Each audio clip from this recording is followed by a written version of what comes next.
benefits. We have 10:01, and we do have quorum, so I'm going to suggest we go ahead and get started. Here with me in the statewide benefits office conference room, I have Stephanie Hardis, our SEBC manager, Leanne Hinkle, our deputy director, and Carol Mick, our executive assistant.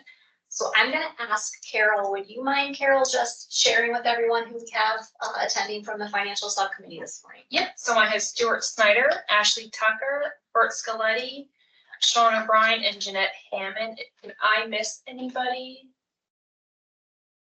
This is Stephen. I'm here. Oh. Stephen Cosentino. So we'll go ahead and we'll jump in. Just a reminder, this is a public meeting. It is being recorded. We will have opportunity for public comment at the end of today's agenda. So we'll jump in. First item of business is approval of the April 15th financial subcommittee minutes. So it just ask subcommittee members, please take a moment to review these. They were provided in your materials packet late last week, and they are also being displayed in the Teams platform. Yeah, I'll make a motion to approve. This is Stephen. Thank you, Stephen. Do we have a second? This is Jeanette. I'll second. Thank you, Jeanette. Okay, any discussion on the minutes? Hearing none, subcommittee members in approval of the minutes, please respond by saying aye. Aye. Aye. Aye. Aye. Do you have any subcommittee members opposed to approval of the minutes? And members abstain? O'Brien. Thank you, Mr. O'Brien. Thank you. We'll add that to the record. All right, the minutes are approved, and we will move to the director's report. I have just a couple of brief updates to share with the group. The SEBC meeting for May is scheduled for next Tuesday. That's May 28th due to the Memorial Day holiday. The agenda for next Monday's or next Tuesday's meeting, that is, will be posted and distributed tomorrow before the end of business tomorrow. We do plan to share updates with the SEBC, much of the financial content that we'll review this morning with the subcommittee. In addition, we will be reviewing results of the Surgery Plus savings analysis. We will be reviewing or asking for approval of proposed changes to the disability insurance program rules and regulations. That was briefly discussed at the April meeting. Those proposed changes have been vetted and recommended for approval by the Policy and Planning Subcommittee, and the SEBC has that information. There are two minor open items with regards to definitions that we will be following up with the SEBC on, but again, we'll be asking for a vote on those proposed changes at next Tuesday's meeting. That is the only substantive vote item for vote other than the approval of the April minutes. We will also be continuing a discussion on the current group universal life insurance benefits and updates with regards to an upcoming release of a request for proposals. And we will be providing updates on the group health insurance plan and statewide benefits office strategic plan. We'll be specifically reviewing the fiscal year 2023 results. We do expect an executive session for a portion of the discussion related to the Surgery Plus savings analysis, as well as discussion and review of some of the analysis of the fiscal year 2023 results of the group health insurance plan strategic plan, specific to items that are excluded from the definition of public record. So again, that final agenda will go out tomorrow. And as I said, in addition to those items, we will be reviewing the financial and the trend assumptions that will go this morning. We will convene the Policy and Planning Subcommittee this afternoon. Again, similarly, we'll be discussing some of those items that I reviewed that will be contained on next week's SEBC agenda. So before I move forward, any questions from the group specific to the May meetings and agendas? Hearing none, I just wanted to briefly make mention, middle of last week, Representative Baumback's 3 bills specific to recommendations of the Retiree Healthcare Benefits Advisory Subcommittee were filed. So we are expecting those to potentially be presented in committee this week. We have no further updates with regards to House Bill 281 or 282 at this point, but did again just want to draw attention to the fact that those retiree subcommittee bills were filed. They are HB 375, 376, and 377. I think that's all the updates I have this morning. So if there are no questions, I think we can say good morning to Brian Stitzel from Willis Watson, and Brian's going to walk us through the financials. Good morning. Thanks, Faith. Good morning. All right, I'm going to share my screen.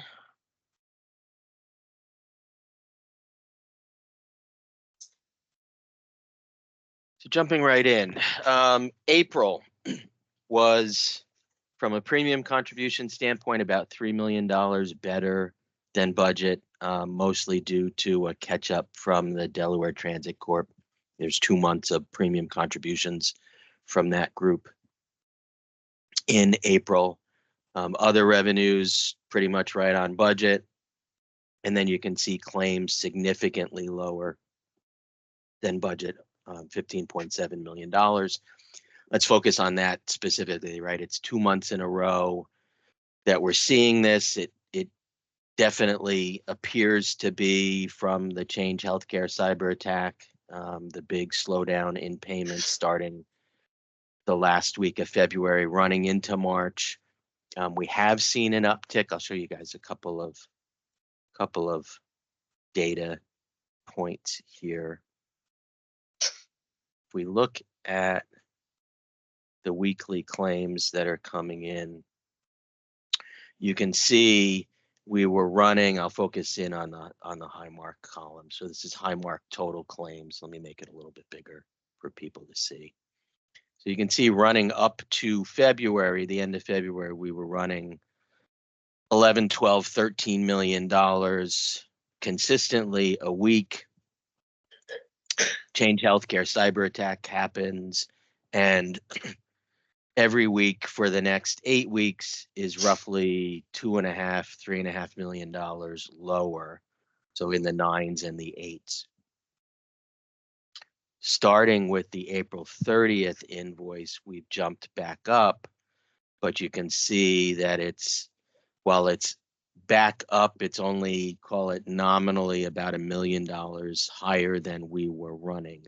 So it seems like clearing out the backlog is going to take much longer than we maybe originally thought, and certainly modeled, where we had thought it was going to clear its way out by the end of FY24, and it sure seems like it's going to continue to clear its way out into at least the first part of FY25. We also got a report, just another data point. We got a report from Highmark specifically, and it sort of substantiates what we just showed on the weekly claims. This shows what the claims were running on a weekly basis, split between Christiana and other, and then between February 23rd and April 19th, how much of a difference we're running. So if you focus in basically on the top 2 lines, this black dotted line was a static expected run rate of, looks like about $11.5 million. And the the up and down black line are the actuals, and you can see that starting with the end of February, running all the way through the April 19th, how much lower than the black line is. So all that being said, what we've sort of left ourselves with is very big artificially low March, a very big artificially low April, or at least what appears to be artificially low, and then an expectation that May and June will be higher than budget, but not equally higher than budget from the dip, because again, it sure seems like it's going to continue into FY25. So now, because of that, because we've got claims from FY24 that will likely find their way into FY25 as we clear out the backlog, the fund itself not only is not expected to go as negative as we had been predicting by the end of the year. It's very possible, because again, those deferred claims, that the fund may not even go negative at all. As of now, at least the way we're phasing in the backlog to be cleared out into FY25, you can see right here, we're projecting the fund will go negative by just under $2 million. So if there's a continued delay in clearing out the backlog, again, it's very possible that the fund won't go negative during FY24, which is a good thing from a cash flow standpoint. Again, it'll be deferred into FY25. Getting back to the month of April itself, expenses were about $450,000 worse than budget, just due to a Prudent RX fee catch up. There weren't expenses from Prudent RX coming through the fund in March, so there was a catch up in April. So in total, April ran about $18 million. Great, better than budget, again, predominantly due to the claim slowdown. And then at the bottom, we have an updated reforecast of FY24 for the full year, showing a $4.6 million deficit to budget in the aggregate. Again, mostly driven by the slowdown due to Change Healthcare.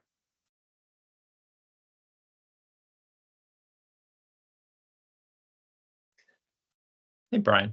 Any questions there? Yeah, because I think those are some very big points. So why don't we pause there? Was that Bert?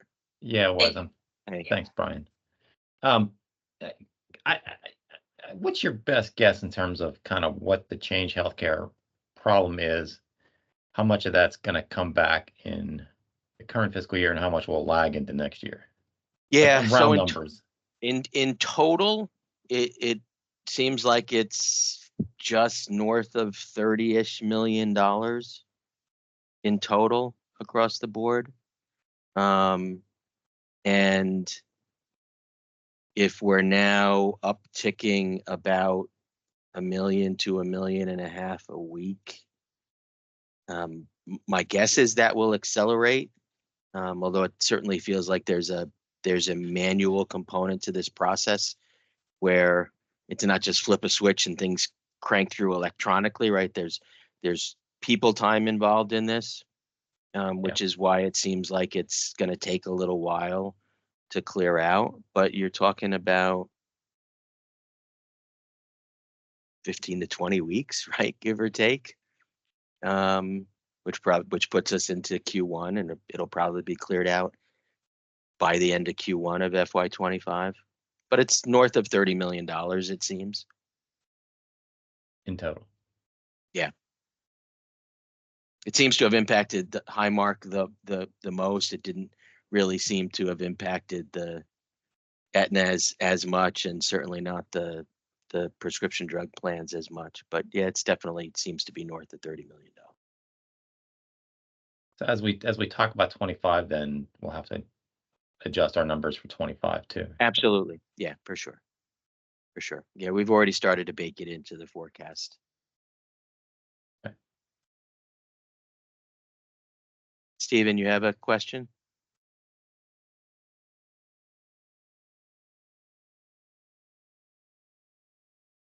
Stephen, you might be on mute. And I think Sean was before me. That's why Oh, I sorry. can Okay. defer to Sean. Sean, sorry about that. That's no problem. So does this mean we're not going to be able to get an accurate read on what the actual cost increase was for this fiscal year? Meaning the 27% for FY25? No, I mean, well, I guess it Oh, you mean affects from a that as trend well. standpoint, how much did claims go up by? Yeah. Yeah, so it seems like we can't really get a feel for that. Is that Right. is that true? We're not going to be able to really know.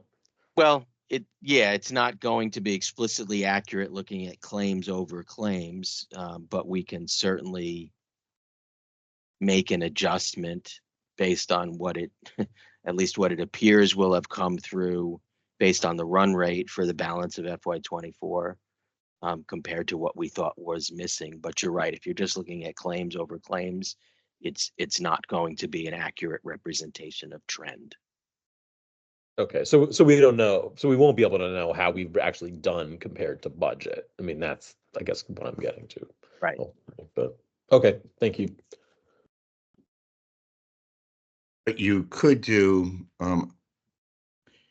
at some point, and it might be not very current, but even if the claims are paid in the next fiscal year, you kind of know the data services. Yeah. So Yeah. at some point, you can kind of look at that and figure it out, basically. We'd have to get reports run specifically, but you're right. Yeah. The question I have is, has anybody talked to Highmark or Aetna in terms of, for example, is the holdup, let's call it a bottleneck or some sort, but is the holdup right now submission from the provider to the TPA, or is the holdup right now just a huge backlog at the TPA level? Because those can give us some answers knowing what they are. Is it just simply the claims are not in yet, or are the claims really in, but because of the resource issue or the workforce issue, just a whole amount of claims in there? I'm just curious if we've had those conversations. Yeah, we haven't specifically asked that question. My interpretation of an answer we got from Highmark when we went back to try to get more clarity around the backlog, and it wasn't available. Now we've got them running reports that is sort of a out the rear window look of the report I just showed a minute ago from Highmark, but based on their response to the questions we have asked, it seems like it's on the submission side, meaning Yeah, it's taking if the we could get a provider's time to clarification of clear that, out their because backlog. I think that's an important distinction. Are they just holding the claims and they just slow in processing because of the amount of claims coming in, or is it still a submission issue? Yeah. And I would think that there's a lot of auto adjudication going on let's pick on Highmark, on the Highmark side, which again makes me think that the way it's clearing out, it's more the providers cleaning up their own backlog. Okay. Which lends itself to the comments I made around there seeming to be a very manual component to this. But we can ask. Yeah, for any space, I could probably add a little color here because I did have some conversations with Highmark leadership while it has been probably 3 or 4 weeks now. At that time, it was definitely on the submission side. There was not a backlog with Highmark. It was significant reductions, and I'm talking about anywhere from 60 to 75% reduction in the invoicing coming in from the the large providers on a weekly basis. But we can certainly, verify if that has at all changed as that backlog starts to come in, and confirm that Highmark is keeping pace with those claims as they're coming in. Thank Okay. you. Any other questions? Don't see anybody's hands up. Okay, so getting back to the financial results, on the premium contribution side, again, April came in about $3 million higher than budget due to the Delaware Transit Corp catch up. And for the full year, we're expecting about a $2.5 million surplus to budget for the year, which is only about 0.3%. So pretty close to right on budget from a premium contributions standpoint. Again, this is just a breakout of the premium contributions as we work our way towards separate reporting between active employees, pre-65 retirees, and Medicare eligible retirees. We actually have a new slide later in the deck where we take a full holistic look at each of the three groups independently. From an other revenues standpoint, April came in pretty close to budget, again about $100,000 better than budget. And for the full year, we're looking at an expectation of about $5 million better than budget, mostly due to rebates. Recall rebates have been coming in significantly higher than we had originally forecast, mostly due to the uptick in claims as well as the significant uptick in the GLP-1 drugs. From a claims standpoint, so you can see now we actually have claims split by the three different cohorts. One small caveat here, you can see right now that Surgery Plus is showing up only in the active column. We don't yet have the ability to split the Surgery Plus claims between the actives and early retirees, but the pre-65 retirees make up a very small portion of that. So when we're able to get that breakout, we'll shift some of these Surgery Plus dollars over to the pre-65 column. But again, the point being that in total, April claims came in again significantly lower than budget, as did March. And to get back to, I think it was your question, Bert, about the total, it's about a $30 million plus backlog, which again is likely to continue into FY25. From an expense standpoint, again, about $500,000 worse than budget for April, mostly due to, on the program fee side, a catch up from the Prudent RX fees. And again, overall for the year, we're expected to run about $1 million worse than budget. Recall that the budget was set assuming that the Prudent RX fees were going to show up in the claim bucket, and now they show up in the expense bucket, which is why expenses are running worse than budget for the year. Don't need to spend a whole lot of time on enrollment. Enrollment also expected to come in relatively close to budget, a little bit higher than budget, about 0.6%. So enrollment overall has gone up about 1.6% on average year over year. And recall, we assume a 1% growth each year. And then here's the summary of the experience by group. So again, the active section is, on the claim side, is probably about $1 million to $2 million overstated due to the fact that some of the Surgery Plus claims are due to pre-65 retirees, but it's nominal to the overall picture. So actives are from a premium contributions and other revenues, less claims and expenses. So dollars in versus dollars out, expected to run about a $50 million deficit for the full year FY24, which obviously would have been worse without the Change Healthcare cyber attack, because that would have affected the claim column. So a fairly large deficit out of the active population. Similarly, out of the early retiree, pre-65 retiree population, actives running 107% loss ratio. The pre-65 retirees running at 108%.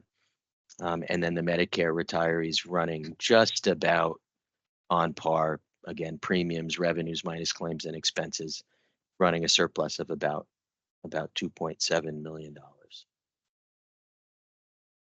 So we'll continue to track this. At some point, we can, if it's the desire of the committee, we can certainly also run independent long-term projections for each of the groups if we decide to go down a path at some point of having varied rate actions as opposed to a uniform, consistent aggregate rate action.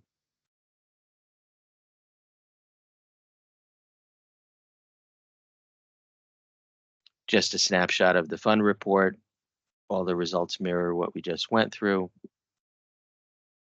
And updated long-term projections. So now we've shifted some claims experience into FY25 out of FY24. You can see right now, these numbers are assuming a $1.8 million cash deficit at the end of FY24, but fairly nominal.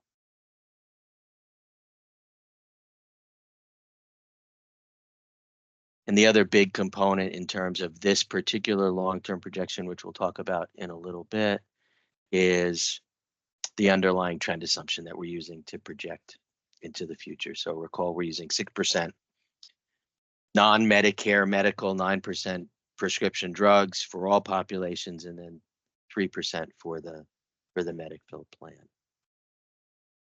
And we have additionally baked into the forecast an expectation that our increase in utilization and cost for the GLP-1 drugs, both on the weight loss and the diabetes management side, will continue to outstrip trend and drive costs up further into the future.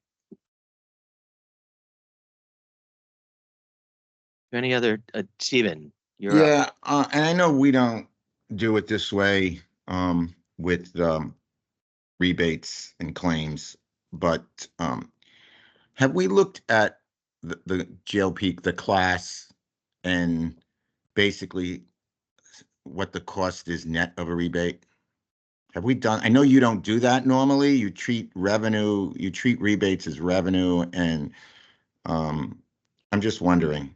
Yeah, I know we've gone through looking to get more information on the rebate side specific to. I know you can't get a specific GLP-1 drugs rebate, but you can get a classes rebates. Yeah, and we're working on that. We do know that the GLP-1s tend to come with much higher rebates than other drugs. Upwards of, I believe, 40 to 50%. Yeah, they're usually between 30 and 50% in that range. I'm just curious because if the rebates are increasing, obviously, technically, it's a lower cost for the drug. Although I know we don't present it that way usually. But I think it's a good fact to know. Right. Yeah, we can. Go ahead, Faith. I'm sorry, Brian. I just wanted to share with the subcommittee, we are working as part of our renewal with CVS to get more details specific to the GLP-1s and the rebates. I don't have specifics to share today, and I still think we're probably, a good 6 months down the road before we really can get that breakout, just because of the lag and the timing. But this is something that we've been able to successfully negotiate as part of our renewal for fiscal year 20.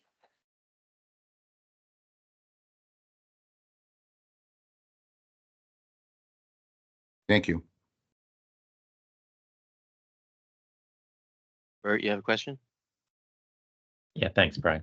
Hey, I just want to make sure I'm clear on something. So when we see the May and June statements, the health fund statements, the monthly statements, we should expect claims to be higher than what was budgeted, all other things being equal, correct? 100%, yes. Okay. In fact, you can see, right, we already talked about the 3 invoices and 2 of them overlap into May, right? So the first 2 that we've gotten for May are 13 million and 14 million, which are $500,000 to $1 million higher than the run rate. And at least as of now, we're expecting it to uptick maybe all the way upwards of over $16 million a week. So to your point, yes, we should start to see greater than anticipated claims compared to budget for May and June, just not as much as would have been needed to clear out what looks to be the backlog. Yeah. Second question, and the fund balances do not include any fund transfers that OMB may have provided to the health fund, correct? Correct. Correct. Which may not even be needed, depending upon how the I know, backlog clears out. I mean, I know that SBO has been working with OMB on that issue. I just want to make sure that that is not figured in there. Nope. Stephen, you have a question? Yeah, I'm curious, getting back to the, well, I know it's a lesser scale, but is you seeing the same trend with Aetna in terms of those weekly? No, no, we didn't really see it as much on the Aetna side.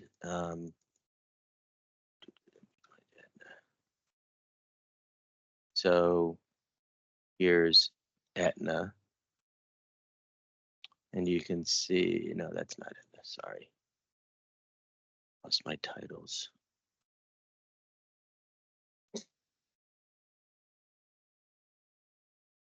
Stephen's Faith, I think a lot of this is coming from the population that Highmark serves, specifically the Medicare population. A lot of the backlog is coming from inpatient claims. So that's why we're not seeing the same level of impact on the Aetna side. Yeah, and Aetna runs slightly different from a processing standpoint because they run 5 invoices a month where they clean out through the end of the month. So each month is clean. So depends upon how many days are in that month end invoice, which makes it look blippy. But if you look at the regular monthly invoices that are coming through on the Aetna side, excluding the month end ones, you know, where They $2, $3, seem to $4 be more million, consistent. $2, It $3, seems $4 to be more million. consistent. Yeah, much more. So it didn't seem to be much of a backlog, if any, on the Aetna side. And then if you look on the prescription drug side as well, right? So the cyber attack kind of happened in this range, but you can see they're all running Yeah, $7-8 million, $7-8 million. Same thing on the EGWIP side. We're seeing a consistent pattern, $7-9 million, $7-9 million. So it seems like it's mostly on the Highmark side where the impact came in. thank you. Sure.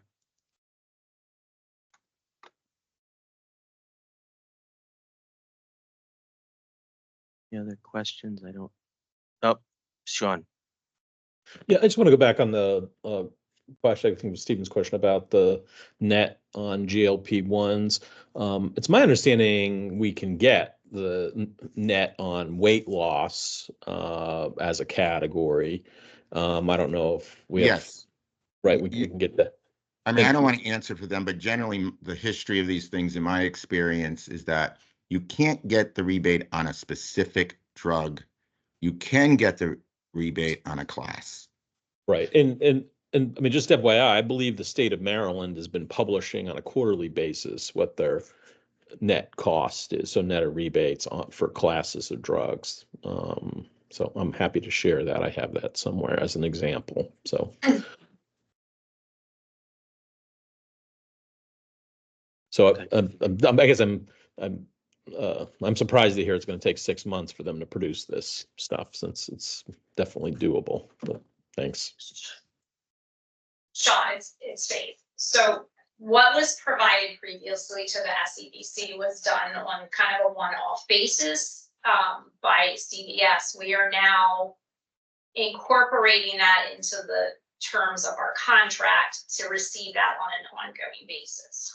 So as part of that negotiation, we are still working through the details of how that information will be provided to us on an ongoing basis.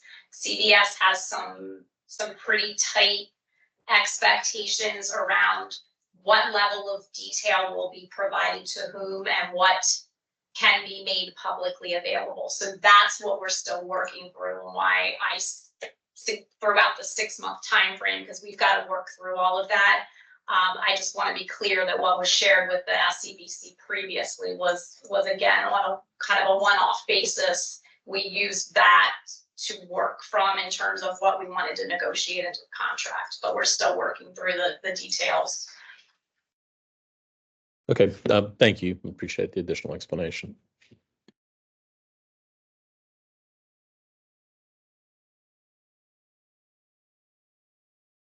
So no further questions. We can move on to the financial reporting.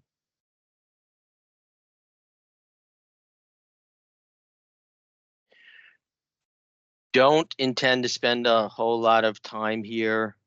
A lot of the information that we've been gleaning from this report was mostly aimed at the results of the separate 3 cohorts, meaning the actives, early retirees, and Medicare retirees. Now that we're able to track that information separately from a fund standpoint, we should probably rely on that information more fully than this, as well as we're additionally looking into even what these financial reports are used for.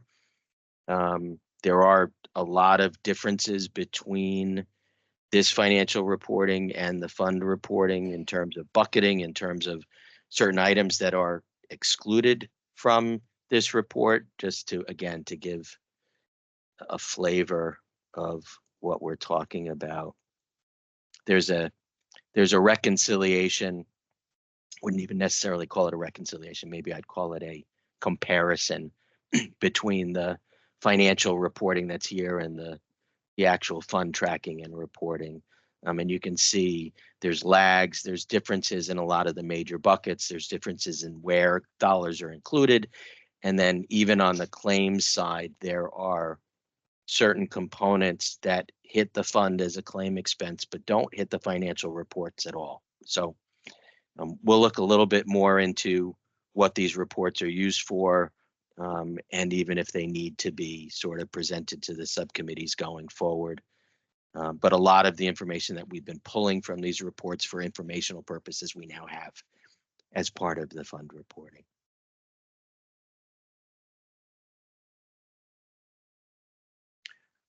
So the big topic, trend.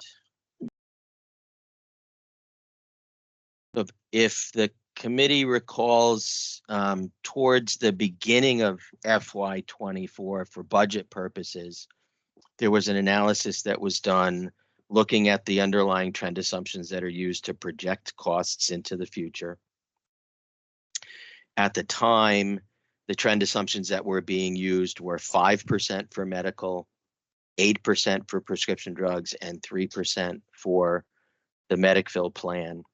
At the time, it was recommended based on the historical experience that the 5% get increased to 6, the 8% drug trend get increased to 9, and the Medic-Fill 3% trend be left alone. And those were the recommendations. They were adopted and then approved by the SEBC. This chart adds in FY24 year to date to the analysis. So these are the historical trends observed by the GHIP. Sean, to your point about actual over actual, this FY24 year to date, even though we have experience through April, is only utilizing experience through February, so that it represents a clean, what appears to be a clean slice of data. So you can see for the last couple of years, counting FY24 year to date as a year, trends have certainly been much higher than historical. So on the active pre-65 retiree side, We saw 10% in FY23, 5% year-to-date FY24. And again, this is medical only. On the prescription drug side, we saw 15% in FY23 and 13% year-to-date FY24. Now, certainly the FY24 trend is somewhat exacerbated by the GLP-1s. It's also normalized to pull out the impact of Prudent RX because Prudent RX is now a savings program, which would sort of artificially deflate trend because Prudent RX wasn't in place in FY23.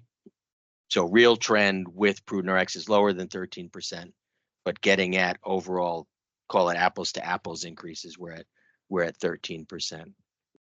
On the Medicfill side, recall again, we're assuming 3% is our trend assumption, but the last few years we've seen higher than 3%. We saw 4 in 21, 6 in 22, 5 in 23, and then actually FY24 significantly higher at 13%. And then on the prescription drug side for the Medicare population, seeing trends fairly similar to what we were seeing on the active and early retiree side. So looking at, we have both the averages of the full 8-year period and then just the averages of the prior 4 years, so more recent experience. You can see that it's 8% on the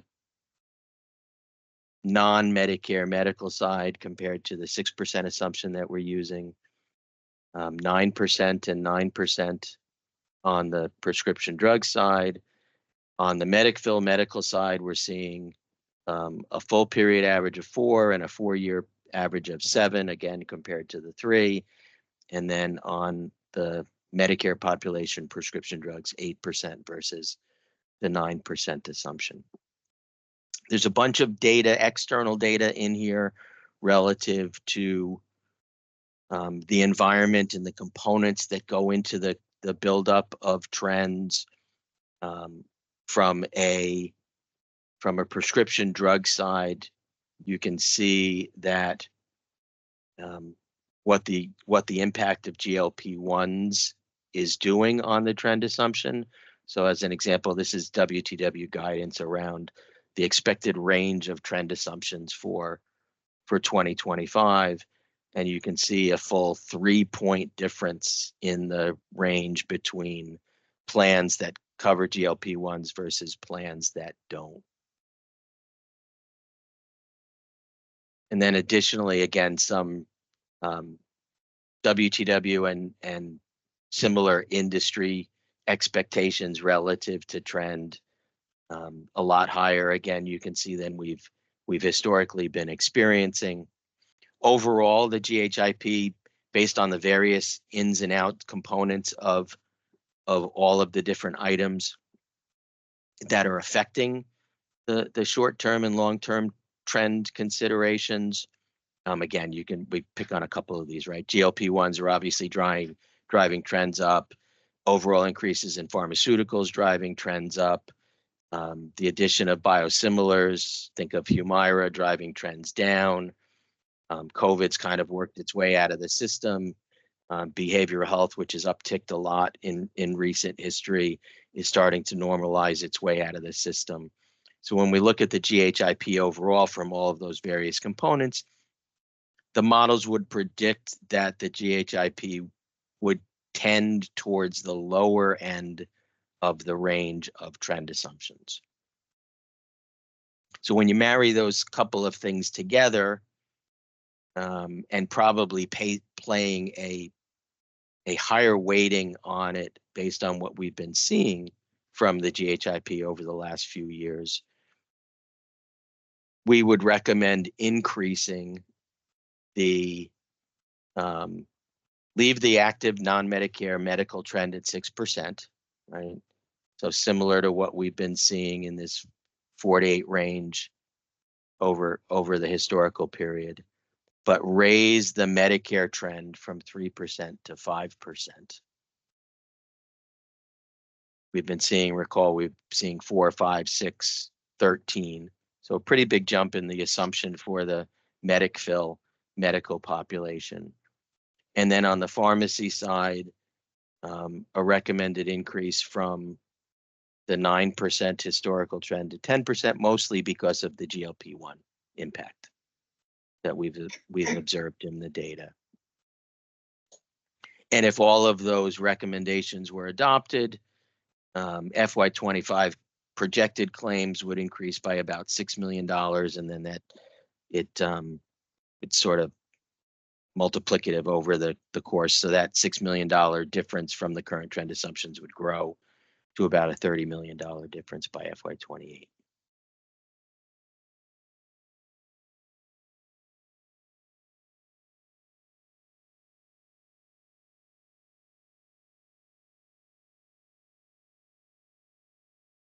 So let me pause there and answer any questions.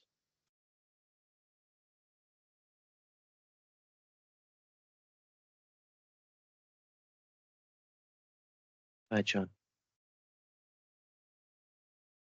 So I understand why, for purposes, because of basically how we do the accounting, so to speak, why we use gross claims on drugs. However, in a certain way, perhaps doesn't present an accurate picture of what's actually happening to what we're paying. I mean, do we think that our net costs are also going up 10%?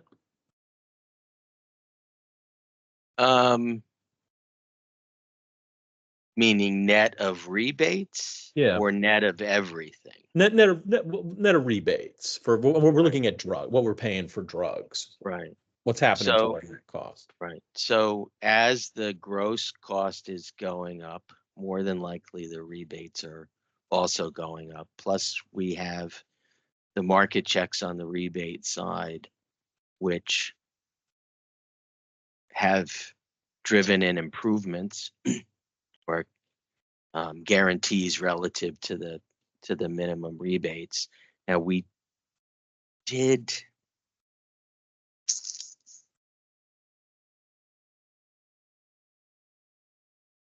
What I think we can do, Sean, is we can put together additional exhibits that show, for the prescription drug side, show gross cost, rebates, net. May even have done that. Bear with me for a second. We have. Okay. So just note that from a fiscal year from a plan year standpoint, the rebates are lagged, whereas the claims obviously aren't lagged. So the improvements in rebates come in at a later period. But you can see that, at least based on FY23 and FY24 year to date, that net costs, the impact of net cost has been mitigated compared to gross because the rebate trend has been much higher. Now, part of that's because of GLP-1s and the higher rebates that come in on the GLP-1 side. Part of that's due to the market improvements on the rebate side. So to answer your question, at least specific to this time period, no, it's not. It hasn't run apples to apples, that claims go up by 10, rebates go up by 10, so net goes up by 10. Okay, so the net has been somewhat lower. Yes, at least this specific period. And we could do the same analysis to project 25 based on what we believe will happen to those two separate components. Okay.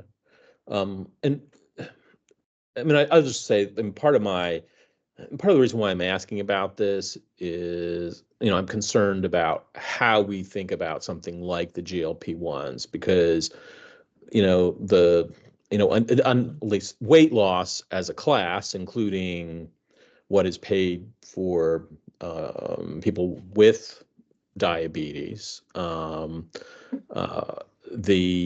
net is a lot less than what we've advertised. And so I just want to make sure some of our decision making is going to be driven by a fuller understanding of what's going on. Right.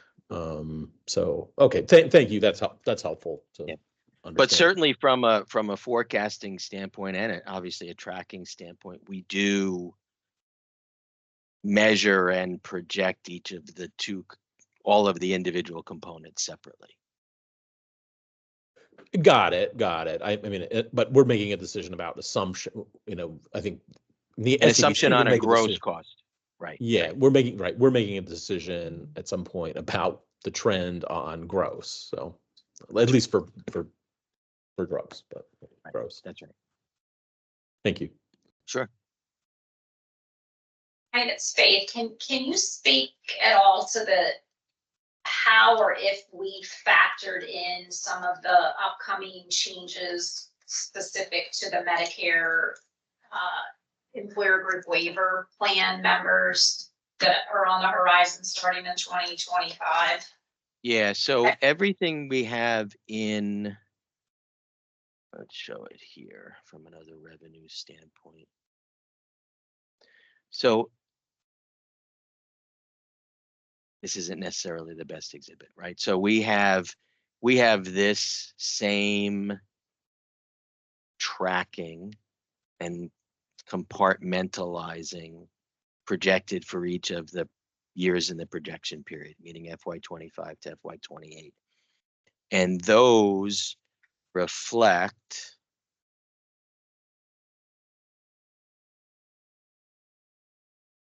you can see. So out here we have projected FY25.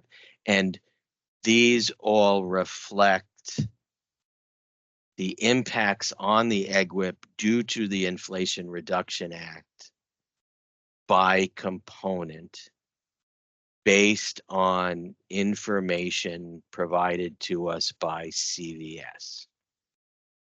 So Randall has given us updated components. In fact, you can see right here's the demarcation between calendar 24 and calendar 25. And you can see the direct subsidy jumps way up. The federal reinsurance payment drops down. We've got, can't see it year over year, but some slight changes in the coverage gap discount plan, and probably even a bigger impact will come in from the year-end reconciliation. But don't forget that this is received in January 2025 for the 2023 calendar year. So that's lagged, 12 to 15 months. But the impact of the Inflation Reduction Act is factored into the forecast based on the expected impacts as presented by CVS to us. Okay, thank you. That's helpful. I seem to recall that perhaps there might still be some need to adjust some of these numbers just based on information that maybe may not be released just yet from CMS. Yeah, they're current estimates. I think there are certain components that won't be out until, I forget, July or August. So it may tweak it a little bit.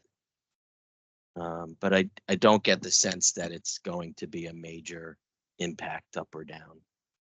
Okay, thank you. Sure.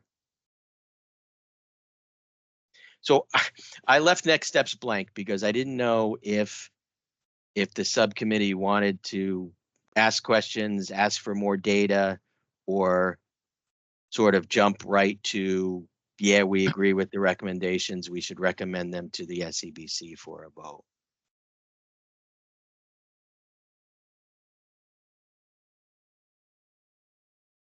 Any thoughts there? Any reactions to the recommendations on the trend assumptions?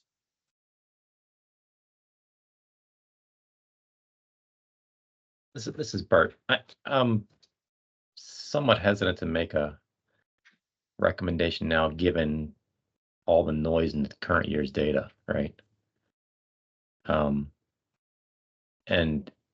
it's with all the Change Health stuff, and I know it only affects, I guess, maybe one category, but I would rather at least wait another month to see kind of how some of that shakes out too. Okay.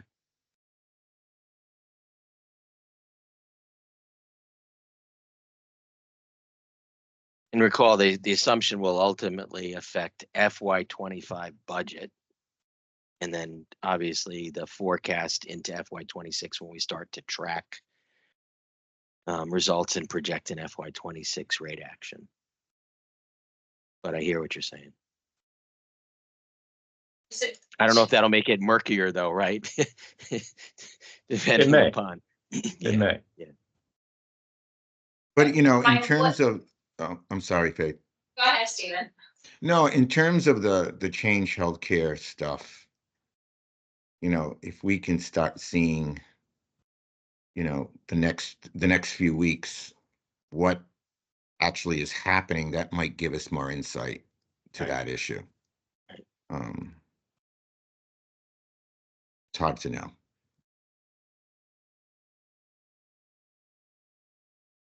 Yeah, Stephen, I think we can certainly do that, because I think my question to Brian was in order for the committee to,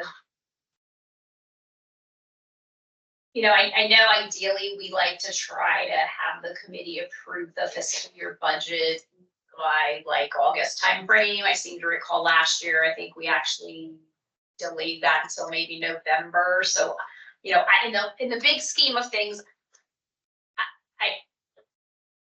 I'm thinking that the time frame for approving the budget is probably not as critical as the committee needing to make a decision on trend assumptions, more so to start the forecasting process, right? Yep, that's right. For both 25 and as we start to plan for 26. Yep. Right. 100%.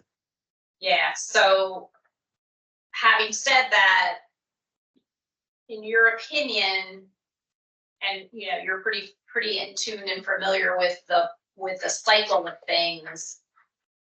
When would you want the SEBC to make a decision on trend assumptions? Like ideally, right? If the decision were up to you, when would you want that decision made by the committee in order to stay on track with forecasting? I mean, is that like a decision we need to make by July? I'm thinking July. When does the initial door opener get presented? Is that August? Yeah, it's August. Yeah, so July would be great, but it could certainly lag. I think last year the trend assumption, the updates to the trend assumption weren't approved until August or September, if I remember correctly. Might have been August because I think Chris actually presented it. Excuse me, Faith, I have a hard stop at 11. I don't know if you're taking any other votes.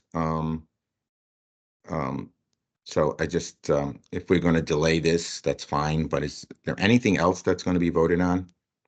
There's not, no, Stephen, Okay. this was really the only thing we were looking for feedback from the subcommittee members on, so thank you. Thank you. Bye, Stephen. So Faith, to answer your question, July would be ideal, but it could lag. It's certainly fine. I think, you know, we can certainly share that with the full committee when we review this with them next Tuesday. Okay.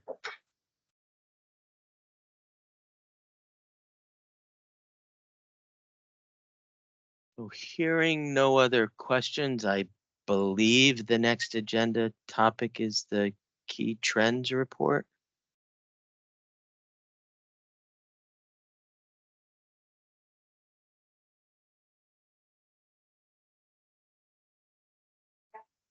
I think the SEBC dashboard. SEBC dashboard. Yeah. Okay.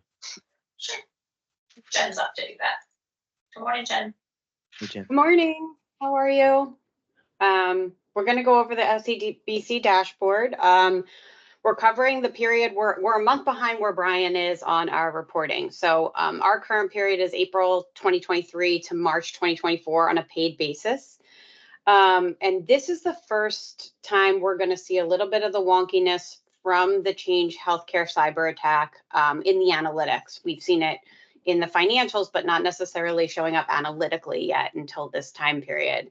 And right out of the gate, you can see that the allowed amount per member per year is at 3.9%, where traditionally year over year, we trend from about 7 to 9%, usually right around that 7.5%, 8% mark.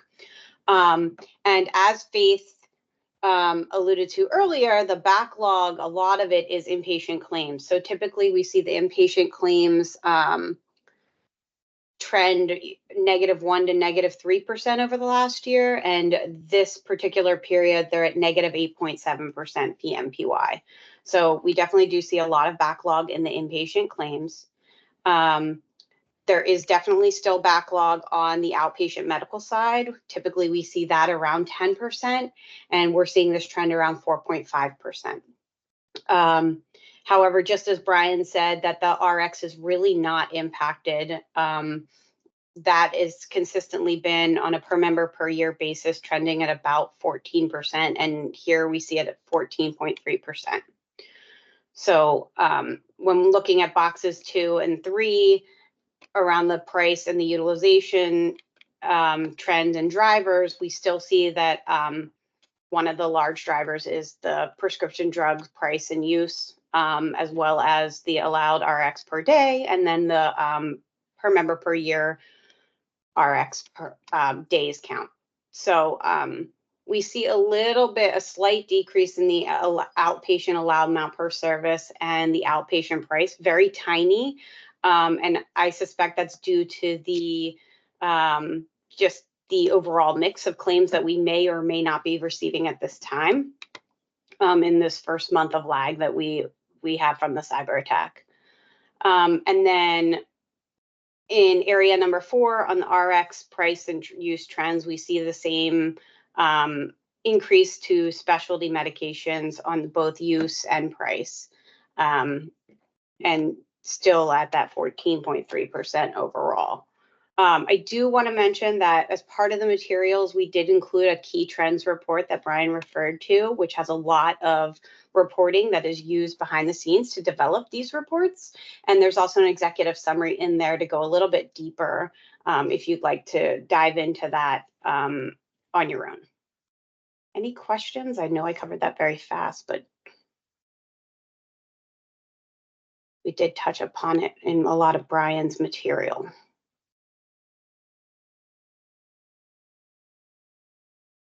All right, hearing no questions, I'll turn it back over to the agenda.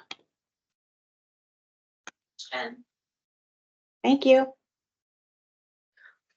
right, everyone. I think that brings us to other business. Stephanie asked that I share with the group our plans for the June subcommittee meetings. We've talked about in the past where we felt like as a group it made sense to consolidate those meetings into one, that we would do so. So for June, we've got a couple of topics that we think might be appropriate to bring both groups together. I just wanted to get your reaction on this. We've got updates on gene therapies, and then we wanted to do a deeper dive into the site of service quarterly reporting. We thought this would be good for both groups to hear. If this group does not have objection, it won't be too much of a change for your schedule, because what we usually do is when we have a combined meeting, we'll hold it at 10 rather than the afternoon meeting. It just makes it a little easier for folks with scheduling. So if there are no objections to that, we'll probably within the next couple of days revise calendaring to move the meetings to one combined meeting from 10 to noon on June. Need a little help from the team here. June 17th. Thank you, Stephanie. So is everyone comfortable with that approach? We're getting a thumbs up. Not seeing any concerns or objections. Right. Good deal. Do subcommittee members have any other business that they would like to bring forth this morning?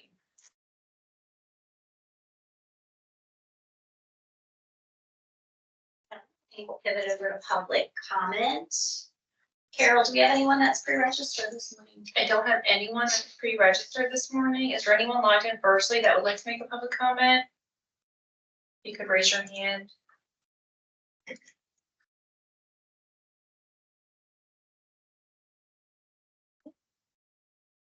see him anymore.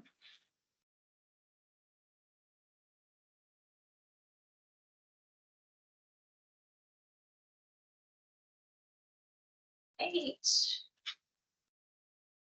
I think we can move to adjournment, so we'll entertain a motion to adjourn. This is Bert. I'll move to adjourn. Thank you, Bert. Laura, second. Thank you, Laura. All right, thank you, everyone. Policy and Planning Subcommittee, 1 p.m. today, for anyone who would like to join. The Policy and Planning Subcommittee members then. Enjoy the rest of your Monday, everyone. Thank you.